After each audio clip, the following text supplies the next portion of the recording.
Hello friends, welcome to our channel Trihan's blog. আজকের আরও একটা নতুন ভিডিওতে আপনাদের সকলকে স্বাগত জানাই। আজকে আমি শেয়ার করতে চলেছি বাচ্চাদের জন্য দুটো পুষ্টিকর ও সুস্বাদু ওটসের রেসিপি। বাচ্চাদের সকালের খাবারটা কিন্তু খুবই গুরুত্বপূর্ণ, কারণ বাচ্চারা রাতে অনেকক্ষণ না খেয়ে থাকে, তাই সকালের খাবারটা হতে হবে ক্যালোরিযুক্ত ও পুষ্টিকর। চলে যাব আমার প্রথম রেসিপিতে। প্রথমে আমি একটা ব্লেন্ডার নিয়ে নিলাম, তাতে দিয়ে দিচ্ছি কিছুটা ওটস। আমি আমার বাচ্চার চাহিদা অনুযায়ী নিয়ে নিয়েছি, আপনারা আপনাদের বাচ্চার চাহিদা অনুযায়ী নেবেন। তো এবার ওটস দিয়ে এখানে দিয়ে দিচ্ছি গ্রেট করে রাখা গাজর। আমি একটুখানি গাজর ভালো করে ধুয়ে গ্রেটার দিয়ে গ্রেট করে রেখেছি। এবারে আমি এখানে দিয়ে দিয়েছি অল্প গোলমরিচ গুঁড়ো আর দিয়ে দিচ্ছি অল্প গোটা জিরে। এবারে দিয়ে আমি ব্লেন্ডারের ঢাকনাটা আটকে নিয়ে একবার ব্লেন্ডারটা ঘুরিয়ে নিয়ে ফিরে আসছি। তো এখানে আমার উপকরণগুলো 50% ব্লেন্ড হয়ে গেছে। এবারে আমি এখানে অল্প জল দিয়ে দেব, জল দিয়ে আবার ব্লেন্ডারটা ঘুরিয়ে নেব। তো এখানে আমি জল দিয়ে দিচ্ছি, দিয়ে আমি ব্লেন্ডারটা ঘুরিয়ে ফিরে আসছি। তো এখানে আমার পেস্টটা রেডি হয়ে গেছে। তো এবারে আমি চলে যাব আমার মূল রেসিপিতে। তো প্রথমে একটা প্যান বসিয়ে নিলাম, প্যানটা গরম হয়ে গেলে আমি এখানে দিয়ে দেবো ঘি। আমি ঘি দিয়ে ঘি একটু গরম করে নেব। গরম করে এখানে আমার মিশ্রণটা ঢেলে দিচ্ছি।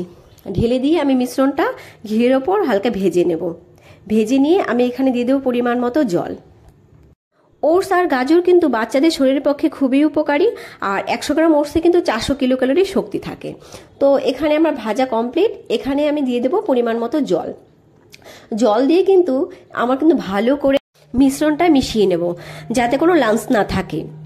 তো আমি জলটা দিয়ে নিয়েছি, আর আপনারা কিন্তু একটু পরিমাণটা বেশি জল দেবেন, কারণ ওটস কিন্তু খুব জল টানে। তো এবার আমার মেশানো হয়ে গেছে, ঢাকনা দিয়ে আমি এগুলোকে সেদ্ধ করে নেব। গাজরে কিন্তু রয়েছে প্রচুর পরিমাণে বিটা ক্যারোটিন, যা বাচ্চা থেকে বড় সবার চোখের পুষ্টি যোগায়, চোখের স্নায়ু শক্তিশালী করে। এছাড়া রয়েছে ফাইবার, পটাশিয়াম, ভিটামিন, অ্যান্টিঅক্সিডেন্ট। এছাড়া কিন্তু বিশেষজ্ঞরা বলে থাকেন যে গাজরের রস শিশুর জন্ডিস হওয়ার ঝুঁকি কমায়। তো আমি 5 মিনিট পর ঢাকনাটা তুলে নিলাম, তুলে এখানে দিয়ে দেবো একটুখানি নুন আর হলুদ। আপনারা কিন্তু নুন দিতে না চাইলে নুনটা স্কিপ করে যাবেন। আর বাচ্চার বয়স যদি 8 মাস হয়, আপনারা জিরে আর গোলমরিচটা কিন্তু স্কিপ করে যাবেন। তো আমি এখানে হলুদটা দিয়ে নিচ্ছি, দিয়ে ভালো করে মিশিয়ে নেব। মিশিয়ে আমি আবার ঢাকনা দিয়ে 5 মিনিটের মতো ফুটিয়ে নেব। আমরা যদি বাচ্চাদের একটা খাবার ভিন্ন ভিন্ন স্বাদে খাওয়াই, তাহলে কিন্তু বাচ্চাদের খাবার প্রতি অনীহা থাকবে না। তো এখানে কিন্তু আমার ওটসটা প্রায় হয়ে গেছে। আমি আরও কিছুক্ষণ নেড়ে চেড়ে নিয়ে একটু ফুটিয়ে নেবো। ফুটিয়ে আর একটু ঘন ঘন করে নেব। খুব বেশি ঘন করব না, আবার খুব বেশি পাতলাও রাখবো না, কারণ নামানোর পরে ওটস কিন্তু অনেকটাই জল টেনে নেয় আর শুকিয়ে যায়। তো এখানে প্রায় আমার হয়ে এসছে। আমি এবারে এটাকে নামিয়ে নেব। তো আমি এখানে একটা বাটি নিয়ে নিয়েছি, নিয়ে এবার ওটসটা ঢেলে নিচ্ছি। তো ওটসটা দেখতে খুব সুন্দর হয়েছে, আর খুব সুন্দর স্মেলও কিন্তু বেরোচ্ছিল। আমি বাচ্চাকে খাওয়ানোর আগে কিন্তু নিজে টেস্ট করে দেখি যে খাবারটার টেস্টটা কেমন হয়েছে। ভালো হলেই কিন্তু বাচ্চাকে খাওয়াই। এবারে আমি চলে যাব আমার দ্বিতীয় রেসিপিতে।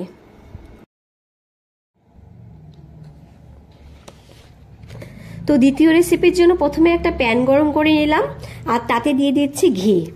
ঘি গরম হয়ে গেলেই আমি এখানে দিয়ে দেব আমন্ড বাদাম। আমি আগে থেকে কিছু আমন্ড বাদাম জলে ভিজিয়ে ধুয়ে নিয়েছিলাম, নিয়ে এগুলোকে একটু শুকিয়ে নিয়েছি। এবারে আমি বাদামগুলোকে দিয়ে 5 মিনিটের মতো নেড়েচেড়ে নেব। নেড়েচেড়ে বাদামগুলোকে একটু শুকিয়ে নেব। শুকিয়ে আমি এখানে দিয়ে দেব ওটস। তো এখানে আমি ওটসটা দিয়ে নিচ্ছি। ওটস দিয়ে আমি কিন্তু গ্যাসের ফ্লেমটাকে লোতে রেখেছি। লোতে রেখে ওটসগুলোকে নেড়েচেড়ে নেব। আমি ততক্ষণ পর্যন্ত নাড়বো যতক্ষণ না ওটসগুলো মুচমুচে হয়। আর আমি এখানে কিন্তু রোল ওটস নিয়েছি, আপনারা যে কোনো ব্র্যান্ডের ওটস নিতে পারেন। তো আমি এবারে কিন্তু চেক করে নেব ওটসটা মুচমুচে হয়েছে কিনা। হয়ে গেছে। এবারে আমি ঠান্ডা করে নিচ্ছি, নিয়ে এবার ব্লেন্ডারে দিয়ে এটাকে একটা পাউডার বানিয়ে নেব। তো ব্লেন্ডারে ঢাকনাটা আটকে দিলাম, ফিরে আসছি পাউডার বানিয়ে। তো আমার পাউডারটা রেডি। এই দেখুন আমার পাউডারটা হয়ে গেছে। আমি কিন্তু কয়েকদিনের পাউডার একবারে তৈরি করে রেখেছি, তাই আমি খানিকটা বেশি নিয়ে নিয়েছি। এবারে আমি আবার ব্লেন্ডার নিয়ে নিলাম, তাতে দিয়ে দিলাম অ্যাপেল। আমি আগে থেকে অর্ধেক অ্যাপেল ভালো করে ধুয়ে খোসা ছাড়িয়ে কেটে নিয়েছি, সেই অ্যাপেলটা দিয়ে দিলাম। দিয়ে এবার দিয়ে দিব অল্প জল। জল দিয়ে আমি ঢাকনাটা আটকে এটা পিউরি বানিয়ে নিয়ে ফিরে আসছি। তো ঢাকনাটা আটকে নিলাম, আমার পিউরিটা রেডি। এবার কিন্তু আমি চলে যাব আমার মূল রেসিপিতে। তো প্রথমে আমি একটা পাত্র বসিয়ে নিলাম, তাতে দিয়ে দিলাম খাবারের জল। জল দিয়ে আমি এখানে দিয়ে দেব আমার পাউডারটা। পাউডার দিয়ে আমি ভালো করে চামচ দিয়ে মিশিয়ে নেব, যাতে কোনো লাম্পস না থাকে। মিশিয়ে আমি গ্যাসের ফ্লেমটাকে মিডিয়ামে রাখবো, রেখে আমি 5 মিনিট এটাকে ফুটিয়ে নেব। ওটস, অ্যাপেল আর বাদাম এই তিনটেই কিন্তু বাচ্চাদের স্বাস্থ্যের পক্ষে খুবই উপকারী, আর তিনটেই কিন্তু অনেকক্ষণ ধরে বাচ্চাদের পেট ভরিয়ে রাখে।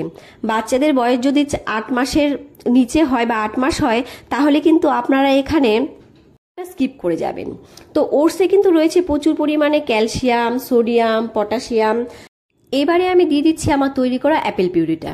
এই অ্যাপেল পিউরি দিয়ে আমি ভালো করে মিশিয়ে নেব। মিশিয়ে কিন্তু আমি বেশিক্ষণ ফোটাবো না, 5 মিনিটের মতো ফুটিয়ে নিলেই কিন্তু আমার দ্বিতীয় রেসিপিটা রেডি হয়ে যাবে। এছাড়া ওটসে রয়েছে জিঙ্ক। জিঙ্ক কিন্তু বাচ্চাদের রুচি ফেরাতে সাহায্য করে। ওটসে রয়েছে ভিটামিন, রয়েছে ফাইবার, যা বাচ্চারা সহজেই হজম করতে পারে। তো এখানে ওটসটা আমার হয়ে গেছে। এবারে আমি কিন্তু ওটসটা নামিয়ে নেব। তো আমি একটা বাটি নিয়ে নিলাম, বাটিতে এবার ওটসটা ঢেলে নিচ্ছি। আমি কিন্তু ওটসটা এরকম পাতলা নামিয়েছি, আরও খানিকক্ষণ বাদে কিন্তু ঘন হয়ে যাবে। আমার ভিডিওটা যদি ভালো লেগে থাকে তাহলে ভিডিওতে লাইক করে দেবেন, আর বাচ্চাদের জন্য নতুন নতুন খাবারের রেসিপি পাওয়ার জন্য চ্যানেলটাকে সাবস্ক্রাইব করে দেবেন। দেখা হবে নেক্সট ভিডিওতে। Bye bye.